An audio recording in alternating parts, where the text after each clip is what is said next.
ele é riquíssimo. Pode ser visto vários símbolos, né, e a presença do próprio Cristo.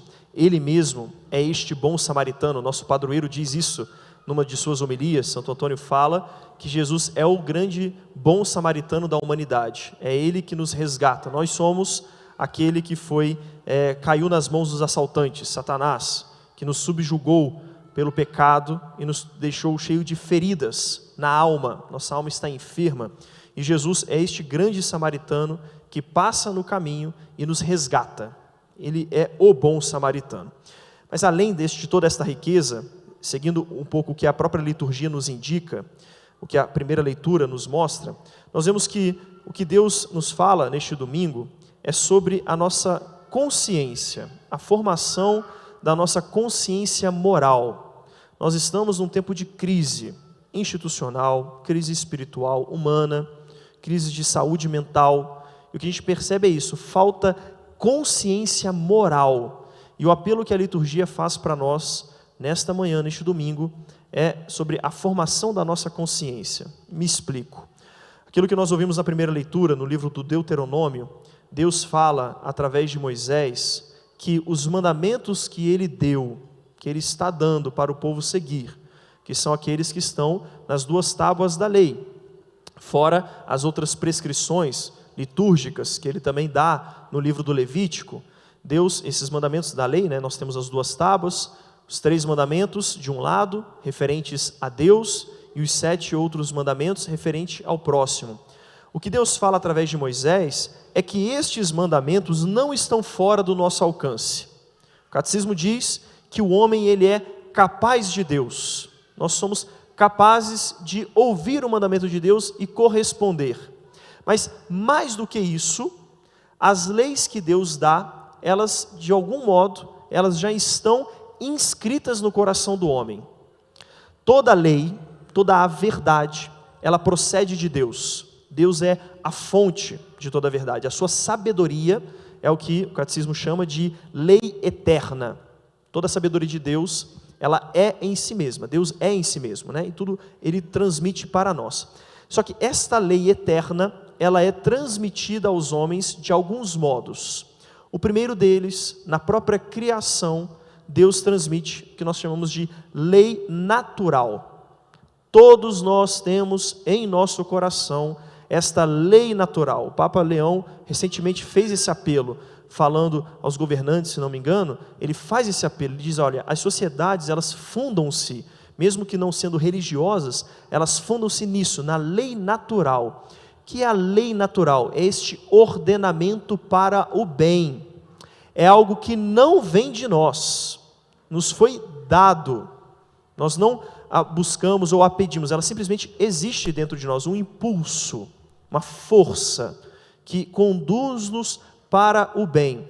Por exemplo, um dos primeiros princípios da nossa consciência que todos nós temos, isso é perceptível inclusive nas crianças, que é faz o bem e evita o mal. Todos nós temos este princípio na nossa consciência. Todas as vezes que nós agimos, nós estamos buscando isso. Como é que existe o mal no mundo então? É porque muitas vezes, entre outras razões, nós chamamos de bem aquilo que é mal, chamamos de mal aquilo que é bem, e buscamos o mal em vez do bem, um bem aparente, né? Mas nós temos esse ordenamento na nossa consciência, a gente tem isso, uma força, como que uma força impulsiona a nossa consciência para buscar aquilo que é bom e evitar o que é mal. E um dos grandes problemas do nosso tempo, uma das maiores crises que a gente vive, eu acho que a sociedade, né, a humanidade passou por algumas, mas nesses tempos é uma das suas piores, podemos dizer assim. O Papa Pio X, ele fala que uma das crises que a gente tem atualmente, que é o modernismo, ele fala que é como que um resumo de todas as heresias, que está atacando a própria lei natural. A gente vê isso, porque a lei natural, ela supõe isso, que existe um bem objetivo a ser buscado e existe um mal objetivo a ser evitado. E o que nós vemos hoje em dia, senão a relativização do bem e do mal? Não, isso aqui é bem para você, mas não é para mim. Esse argumento eu já ouvi algumas vezes, acredito que vocês também. Ou às vezes a gente até usa, né? Não, isso aqui é bom para você, mas para mim não é. Significa que tudo é absoluto? Estou dizendo que tudo é absoluto? Claro que não. tem coisas que são relativas. Meu sorvete preferido é de flocos. Vai ter gente que vai falar que é de pistache, né? Tá bom, para você, pistache serve, né? Para mim é flocos. Ok, são coisas relativas, né? Subjetivas, que têm a sua relativização. Mas existem princípios da nossa consciência que são claros.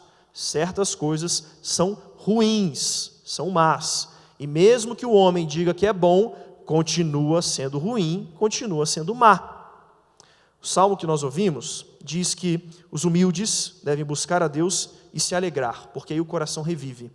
O primeiro ato da humildade é a nossa submissão à realidade. Digo isso porque isso é muito importante hoje em dia, são coisas que estão sumindo da consciência humana. Porque o que é a submissão à realidade? Santo Tomás, ele tem uma definição, um pouquinho filosófica, mas compreensível para nós, é que a verdade, o que é verdade? Que é uma grande discussão que as pessoas têm hoje em dia também. Não, isso é verdade para você, não é para mim. O que é a verdade? Verdade é a adequação do meu intelecto à realidade. Ou seja, a coisa é. Ela é o que é. E a minha inteligência, se adequa àquilo. E eu confirmo, é assim. Todos nós temos essa experiência. Se a gente vai lá no banco, a gente tinha lá R$1.000 guardado.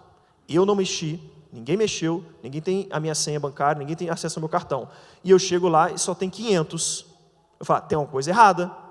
Porque eu tinha 1.000, alguma coisa foi feita. E o cara vai dizer assim, não, é relativo. Para você tinha 1.000, mas para mim tinha 500. Vai dizer o banqueiro. Aí você vai, não, tudo bem, eu aceito. Quem vai aceitar isso, né? Quem vai ser o bobo que vai aceitar que o que o cara está dizendo é verdade? Não, alguma coisa aconteceu. Porque a realidade eu tinha R$1.000 na minha conta. Essa é a realidade. Isso serve para tudo. Ou seja, o que é o ser humano? Como o ser humano se realiza de fato? O que perfaz, ou seja, o que torna perfeita a natureza humana? Existem verdades sobre o homem.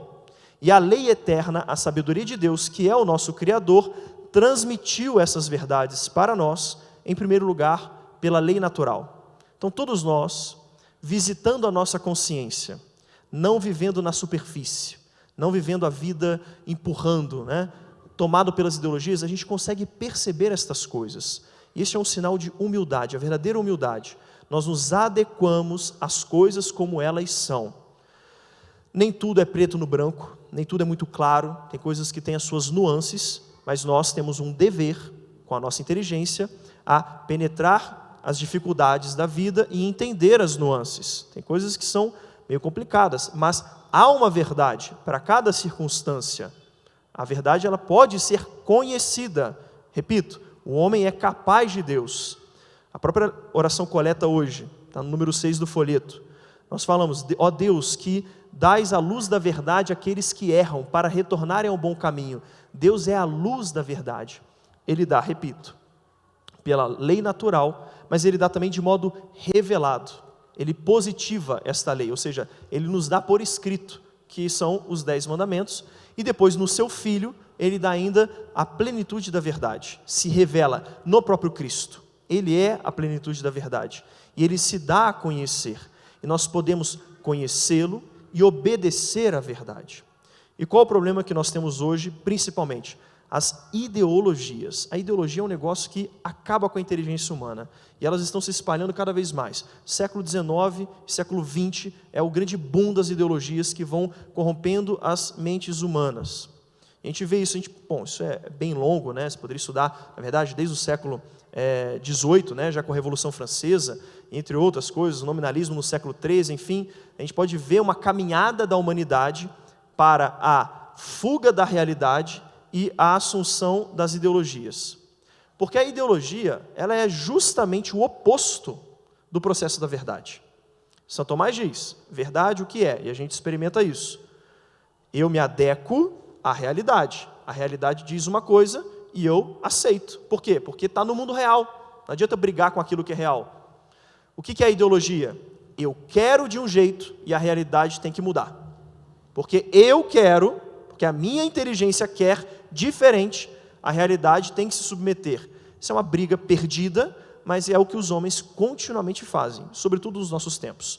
Todos os assuntos mais polêmicos, a gente percebe que tem a sua raiz nisso, né? Hoje, por exemplo, a gente viu uma discussão, o aborto.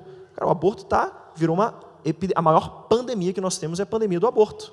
Eu vi esses dias uma reportagem, parece que na Irlanda, se não me engano, ou na Inglaterra, não me recordo bem, 1 a cada 3 gravidezes termina em aborto. Isso é absurdo. A humanidade está assassinando continuamente as crianças antes delas nascerem. A ideologia corrompeu a mente humana de modo que ela aceite isso como uma coisa normal. E aí com vários argumentos, né? Vai racionalizando a coisa para tentar passar algo que é ruim, mas dizendo que é bom, porque a consciência sempre quer aquilo que é bom. Não é que a gente está matando criança no ventre, é porque é uma questão de saúde pública. Falácias, né? Ideologia. Não, porque não é uma criança, é um amontoado de células, e por isso pode ser tirado. Bom, pela razão, você vê, todo o material, tudo que é necessário para ser um ser humano já está ali. Ah não, mas se eu parar de dar alimento vai morrer. Ok, isso com um adulto fora do útero também. Se você tira o alimento, você tira o abrigo, morre. É a própria condição do ser humano. Só que esse está dentro do ventre, e ele precisa desse alimento. Então a ideologia ela vai corrompendo a coisa, vai achando subterfúgios, e as consciências mal formadas vão aceitando estas coisas como se fossem verdade. É a corrupção da verdade. Esse é o grande mal dos nossos tempos. A gente às vezes fica muito preocupado, né, com possessão, ação diabólica. Olha, a maior ação de Satanás nos nossos tempos é o império da mentira, o império da ideologia. É o maior mal que se assola sobre as consciências. E enquanto nós não assumimos a briga, enquanto nós não assumirmos o dever sério de formar as nossas consciências, Satanás vai continuar nadando em braçadas, vencendo, e a ideologia vai ganhando espaço, e as nossas crianças vão sendo corrompidas pela ideologia. Ideologia de gênero, por exemplo. É verdade que existe atração por pessoas do mesmo sexo? É verdade. Ok, isso é um dado da natureza, né? A gente sabe que há essa desordem, mas quando a gente olha a realidade, a gente percebe, opa, isso aqui, se a gente se dá vazão a esse desejo, ele desordena as coisas. Ele não está muito bem ordenado com a realidade. Tem as suas raízes, a igreja explica essas raízes pelo pecado original, ok. Então a gente percebe isso, olha, não está certo, né? A família é formada por homem e mulher. A razão natural percebe isso com clareza, mas a ideologia faz o quê? Não, o prazer é um valor supremo, então eu tenho que dar vazão ao meu prazer. Ok, como que a sociedade se comporta se você coloca o prazer como valor supremo? Se torna uma barbárie, e é o que nós estamos vendo, porque se cada um quiser dar vazão ao próprio prazer, sem saber se ele condiz com a realidade ou não, com as coisas como elas são, nós entramos na barbárie, é o que a gente vê acontecendo. Por que os grandes problemas de saúde mental, sejam porque as próprias pessoas entram nessa ideologia, ou porque nós nos sentimos sufocados por isso. Parece que a verdade não é mais verdade. Parece que aquilo que é o simples e o óbvio não é mais. Isso sufoca, porque nós temos por natureza um desejo de verdade. Nós temos isso, fomos criados para isso. Só que nós precisamos, repito, nós precisamos buscar a verdade com toda a nossa força. E a gente percebe que esses mandamentos que o nosso Senhor fala, e fala sobretudo no Evangelho, são coisas que nós percebemos uma inclinação do próprio coração. Os 2 primeiros mandamentos, né, que é o resumo do primeiro, dos 3 e dos 7. Amarás o Senhor teu Deus de todo o teu coração, com toda a tua alma, com toda a tua força e com toda a tua inteligência. Há uma inclinação natural para a religião. O ateísmo é uma coisa super moderna. O ateísmo como um fundamento de sociedade mesmo, isso começa no século XIX e XX, com o comunismo. Você não tem isso. As civilizações, elas são religiosas. Elas buscam um ser superior por natureza, porque o homem é um ser religioso, só que tenta sufocar. Não, religião é um negócio à parte, né? O Estado é laico, ele é arreligioso, mas não existe, cara. Toda sociedade religiosa, todo ser humano tem um impulso de religião, porque está dentro de nós esse impulso para Deus. Com o mandamento revelado, Deus dá os detalhes, né? Ele ilumina a consciência humana. Aquilo que a lei natural já havia mostrado, Deus ilumina, expande, dá os caminhos. E a mesma coisa, amar o próximo como a ti mesmo. Faz ao outro aquilo que você quer que seja feito para si. Isso é outro mandamento da nossa consciência. E é interessante que no Evangelho nós vemos justamente uma luta ideológica, porque esse mestre da lei, ele está tentando colocar Jesus em dificuldade, ou seja, ele está querendo negar a verdade, está querendo armar uma pegadinha para Jesus. E o que Jesus faz? Jesus não entra em tantos debates, Jesus aponta para a consciência. Quando ele pergunta, o que eu devo fazer para alcançar a vida eterna? Jesus diz, o que está escrito na lei? O que você vê? Como lês? Como que está na tua consciência? E ele diz, Jesus, pronto, está aí, você já sabe por que está me perguntando. Mas querendo justificar-se, disse Jesus, e quem é meu próximo? Como é que eu vou saber? O que Jesus faz? Magistralmente, nosso Deus, que é infinita sabedoria, coloca diante dele uma parábola, um caso moral, né? E é interessante como que Jesus faz, porque ele mostra que a consciência, ela de fato, ela tem que pensar sobre as coisas, não tem que parar na aparência externa, porque ele coloca um sacerdote e um levita, que são supostamente pessoas boas, seguem a lei de Deus, se dizem judeus, então beleza, eles agem bem, é o que a consciência vai meio que se inclinar para pensar.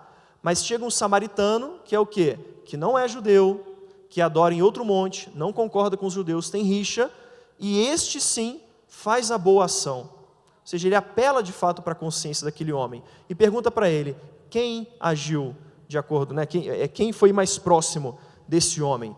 A consciência vê, a consciência honesta, né, que não dá vazão à própria corrupção interior, a soberba, a esse orgulho que quer que a própria vontade prevaleça a realidade, ela vê, não, foi o samaritano, apesar de ser samaritano, foi ele. E Jesus diz, pois bem, vai fazer a mesma coisa, ou seja, segue a boa lei da consciência. Esse é o dever que nós temos, é um dever moral que nós temos, formar a nossa própria consciência, em várias áreas, né, da nossa vida, porque a gente vê isso, né?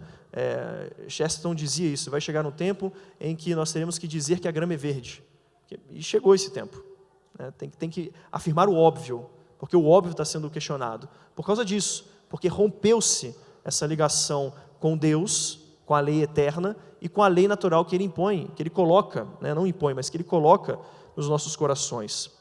Cristo continua a nos visitar, essa é a grande graça que nós temos. Apesar de todas as trevas dos nossos tempos, apesar de toda a ideologia, apesar do império da mentira que Satanás tenta impor sobre nós, Cristo continua a nos visitar com a verdade.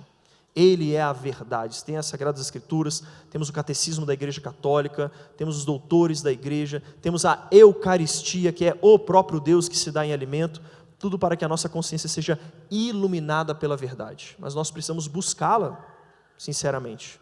Nós precisamos querer buscar a verdade, não dar vazão, né, aos outros apetites, aos desvios da nossa própria inteligência, mas querer a verdade e amá-la com toda a nossa vida. Vamos pedir ao Senhor esta graça, pedir pela intercessão da Virgem Santíssima, ela é a sede da sabedoria. Nossa Senhora, nela Deus depositou todas as suas graças, toda a verdade de Cristo depositou nela. Vamos recorrer sempre a ela, pedindo a graça de nós sermos iluminados por Deus, né? E não nos desviarmos daquilo que é bom, justo, honesto, verdadeiro, honroso, enfim, tudo aquilo que convém ao nome de cristão, como diz a oração coleta, e nosso Senhor, com a sua graça, nos concederá. Louvado seja o nosso Senhor Jesus Cristo. Professemos a nossa fé.